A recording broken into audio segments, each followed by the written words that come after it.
Apparently she wasn't ready, because even after she checked the board, she still fucked it right off. And nobody hears that. Like I said, the tree in the forest, but we know. Graham, you and I know. Oh, we know. We absolutely know. And now they know who's still with us. It's also worth mentioning there, no one died during the recording of the show, but... What's thing to remember, Graham, is much like when you and I used to play golf together and I always come back, I always say you hear the footsteps. Somebody saying that to the Foxes, and it might be Leeds. Yep. Born in the land of Bowie, Maryland. Bred to be a fan of fucking Everton. Punch you in the eye and drink your rye. Sam Houston. Sam Houston? Arsenal fans have another Sam. Right day, the fucking Gooner Graham. Stump of a lord. Looks great in shorts. Sam Graham, hey. Sam Graham. Fucking United!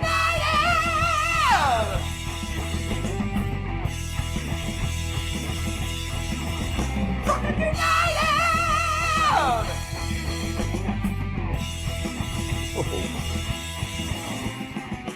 Hello and welcome to DU Does EFL, a completely biased brief recap of the English Football League as told by two common American schmucks. I am your host, Sam Houston, and across the way from me, giggling at his own jokes and very happy about everything, my co-host, Mr. Samuel Graham. How you doing, buddy? I'm the other coast, Sam Graham. Yeah, exactly. If we're calling mistakes out, we might as well just do it. You know? Well, that's your bit. Yeah, like, you make a ton of mistakes. No, just let it go. No, because I get fucking memes made about me every 3 seconds. You call out every single one of my mistakes, even the one that doesn't even happen because nobody heard it. Yeah, of course, because that's funny. Because you are my wife and you are slowly trying to kill me. I see it every fucking day. And this is the one small, simple pleasure I have is just to be able to go, you fucked up. And as it pertains to me, y'all just let the court of public opinion go. They crucify me on Drunken United FC. Of course, the closed Facebook group. You aren't happy unless there's a meme of you posted before this show is done. Who, me? Yes. I wish I get a week off. Honestly. On the ones and twos, of course, already running her mouth. Producer Mel. Hey, National Women's Day was 3 days ago. Shut the fuck up. And I appreciated her for that brief time. Moments gone. Imagine the people that only know us from this show. We're recording at the DU Public House just outside the nation's capital. You can check us out wherever you get your podcast. And of course, streaming live every single Monday night. Should you want to chat with us, there is many ways that you can. Mr. Graham, tell the good people how they can get in touch. Absolutely. Just pour yourself a whiskey and fucking telepathy that shit over. All right, because that helps. No, it's at DU Football Show on all the social medias and dufootballshow@gmail.com to get in touch via email, obviously. We are drinking the exact same shit we drank in the last show, so let's get right to it. Championship Corner! I've fallen, and I can't get up. Oh, no. Leeds opened the weekend with a victory over Wednesday. Don't we all, Sam? Yes, they do. Once we get through Wednesday, Victory Wednesday, we can open the weekend, can't we? Precisely. That's why they call it Hump Day, baby. They now find themselves in second place, and Mr. Graham only 3 points back of Leicester, who drew Hull City 2-2. Yeah, that's bad. And still, that's not a good result at all. And Leeds still ahead of Ipswich, who surprisingly lost to Cardiff 2-1. Also not a great result. And Southampton find themselves 5 points off of third because they might have gotten the ship right with a 4-2 victory, but it looks like those wins, that run of losses has put them in a scenario where maybe automatic promotion is no longer a thing. Yeah, so now it's actually a 3-horse race for that top spot, much like it is in the Premier League. You got an outside chance of Southampton being involved here because they do have a game in hand on the others above them. They are on 36 games with 73 points on the board currently, where everyone else is on 37 games played. You have Leicester on 82. You have Leeds on 79 and only a goal back on goal differential. The outside chance is going to be Ipswich here. They're on 78 points. Again, same number of games played as the two above them. but they only have a plus 25. So they're going to need some other results to go their way because that goal differential, as we say, if they all went out, that goal differential is like an extra point. Yep, absolutely. Right? And Leicester have a plus 16 on them, and Leeds have a plus 15 on them. So it's going to be fun going. And then to fifth, you have a drop off of 10 fucking points. So it's going to be these four coming down to the wire because, as we all know, there's still about 2,162 games left in the championship. Stat Boy, as Mel knows him, Geck, had pointed out that on the points that those four clubs are on, if this was any other year in the championship, that would be the top two spots and would be getting automatic promotion. Yep. At this time in the season, 76 points, finished in at least second and got Every the year, promotion. yeah. So there's a good chance only two of those four could go up because you never know what's going to happen. What's going to happen in the playoffs. playoffs? Obviously, most of the time, Sam, it's the fifth or sixth place team that wins the playoff. Because they're the ones going in hot with some momentum. Exactly right. Because a lot of times those last few weeks, those positions change. So they've obviously won a couple in a row building up to the playoff. As you mentioned, West Brom are comfortably in fifth after smacking Huddersfield 4-1. And it now appears to be a three-horse race for that final playoff spot, held currently by Norwich, but Hull City are with them level on points, and Coventry are only 1 point back. Yeah, so it's basically top four, and then like fifth through eighth, ninth. Yeah, but West Brom's well ahead of sixth in fifth place. Yeah, okay, West fair Brom's enough. very Okay, so comfortably in sixth fifth. through what, eighth, ninth? Yeah, thing. West Brom would have to implode to not make the playoffs. Yeah, so which, they're only ever a sausage roll away. Yeah, that's very true. It's a Steve Bruce reference for those that don't remember. He was in charge of them for a brief while. Please go ahead. I was saying, in mentioning Huddersfield, we should spare a brief moment for the Warlock, who after 33 days has called his time quits via the post-match press conference in the Scottish Cup, where his Aberdeen side won and advanced to the semifinals. He's decided to leave his post as Aberdeen manager, where he was only going to manage till the end of the season after 33 days. And he wasn't there for very long. I'm out. Yeah, 33 days. I said, no, not for me. Yeah, basically, yeah. He was a bit more political and a bit more nice than some of the others. I can't remember his name, but his first name's Rob. The whole thing escapes me except for what I referenced in the main show was that he said that he used to coach a League Two team in England, and they were loads better than the Scottish Premier League outfit. Like, we're just garbage. It sucks. I hate everything about it, and he subsequently got fired. But, the Warlock, just because we mentioned Huddersfield, obviously a former stomping ground of one of our favorite British treasures, Neil Warnock, has stepped down as Aberdeen manager. We're going to go ahead and mention them again. At the bottom, 16th through 23rd is now only separated by 3 points, with Wednesday sitting in 23rd and Huddersfield sitting in 22nd. And two of the three drops are sitting in two of those three drop spots. Wednesday's 25 goal differential in the negative is massive in comparisons to everybody else.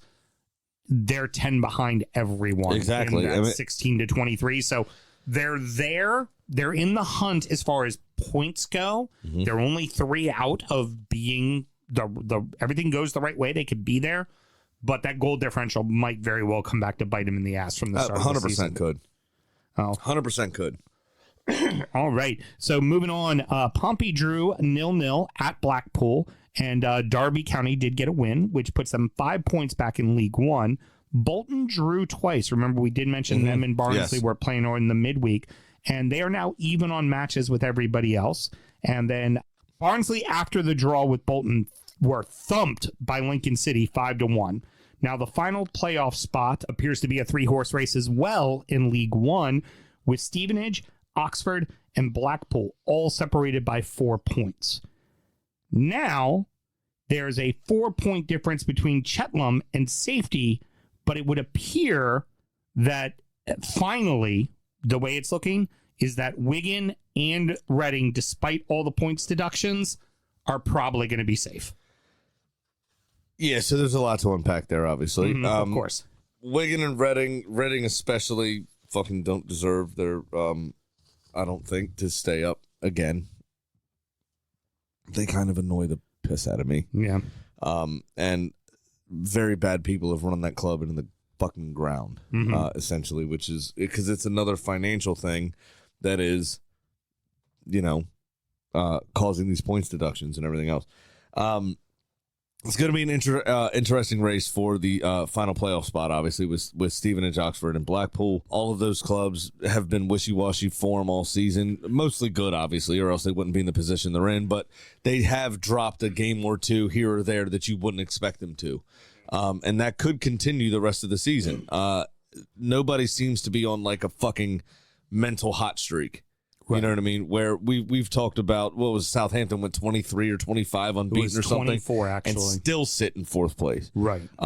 Which is a testament to the teams above them. Now they have closed the gap, but those teams above them also obviously played with some consistency, right? So that hasn't been the case with these three clubs. They haven't been on some amazing fucking run of form. All of them, that can go any goddamn way, right? And it's going to be very interesting to watch that. Pompey. Excuse me, we want to come back up. We're very vocal in that. We love Pompey. We've been to Pompey. And if Portsmouth throw this away, a 5-point lead at the stage of the season in a league they've deserved to get out of multiple times in the last 5 years. They've been a playoff team every single year. They've just haven't gotten to the playoff final. Yeah. We need them to come back up to the championship so they can be in everybody's psyche again. Just for our own selfishness, they can't fuck this up. And a 0-0 draw with Blackpool's not the way to start that off for the final 350 games of the season here. Not a loss. That's the key thing there for them. It's just not a loss. No, that's fair enough. But if Derby keep putting wins under the belt, this is not a good thing for Pompey. Like they need to find that consistency again where they're ripping through teams. And unfortunately, in League Two, Accrington Stanley is on a terrible slide. This is another heartbreaking. As they have now lost 4 in a row, and they have slid into 16th place. While they're probably more than safe for this season, it is not a good preview for the next season is the problem. We've also talked extensively about their finances in weeks past and how they don't really... Oftentimes, they have to open up the rest of the stadium to away fans to get people to show up, to put money in the coffers. I don't know who's going to be coming in the summer to shore up anything or to help be better. But you're absolutely, it's not a good preview for next season. It's not great. And you've got teams in the National League buying up players that... Doing a Wrexham. Right. And so... they're not able to find buying League One quality players to get out of the National League, overpaying for League One quality players to make sure they make it out of the National League and back into the Football League system. And teams like Aki just don't have that money to spend. And it also means that normally those really halfway decent teams in the National League aren't selling either. They aren't selling young talent. Nope. And normally the teams that would buy them is someone like Aki. Bring them in for a few years, have them do well, sell them for a profit, and just kind of keep going to that pipeline. That pipeline's gone away. And then there's also been some issues again. It sounds like ownership and long-standing players, and now the fans aren't happy and just... Well, we've said a long time, and Ben has come on and spoken extensively about kind of Aki's, kind of financial difficulties, and they were actually punching above their weight for a number of years being in League One. Oh, big time. But as a club that's now close to us because of our relationship with Ben, and obviously he works for them, is the greatest groundman in England. Yes, to be honest. Hell yeah, he is. We want to see them do well. Obviously, we want Ben to still have a job. We want all of that to continue on, and we just don't want the chickens to come home to roost, so to speak. Right. On TikTok or otherwise. Yeah, because that's also... That was directed at you. Not for nothing. They're one of the original 12. Yeah. That's not a team you want to see go fall out of the league, professional league at all. No, not at all. Not one of the originals. It'll be kind of welcome when Everton does it in about 7 years, but it's only a matter of time. Thank you. Mansfield, Stockport, Wrexham, and MK Dons all won, and the standings stay exactly the same at the top. Forest Green Rovers, though, did get themselves a big win and now find themselves only 2 points behind Colchester for safety. That's good. Right there. Maybe they had like an Impossible Burger or something. Thought it was meat. I figured I'd make your joke for you before thanks. you had a chance. I'm out now, so we're done. I can't make fun of him for being vegan. I got nothing. I haven't done it recently, but I'll make sure I take a look at the National League so we can look in on that and see who might be potentially coming up. Yeah, as well. Yeah, we should probably do that. Very good. Mr. Graham, any parting words? Nah, not really. I haven't heard of many stories from the Football League this week that have brought me disappointment and sadness, so no. All right. I don't have any parting words. Excellent. Well, everybody, thank you very much for joining us on the live stream for both shows. Feel free to reach out in the comments. Producer Mel, I'll make sure we get all the messages and all that good stuff. Or follow us on our socials, obviously at DU Football Show everywhere. Be sure to check out our TikTok channel. We are doing halftime check-ins regularly, talking about our thoughts on the games as the games are happening.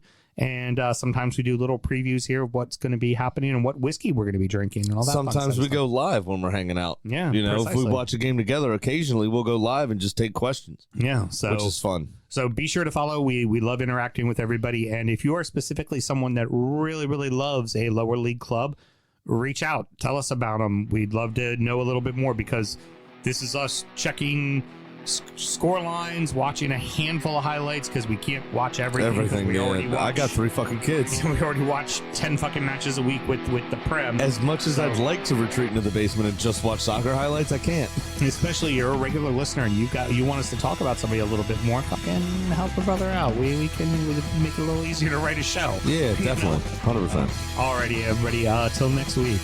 Good night. Born in the land of Bowie, Maryland. Bred to be a fan of fucking Everton. Punch you in the eye and drink your rye. Sam Houston. Sam Houston?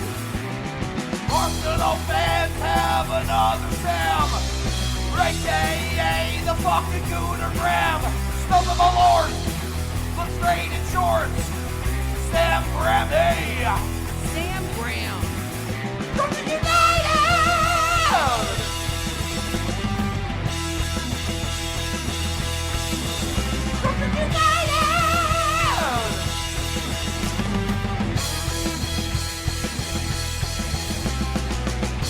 Hit the fucking mute button!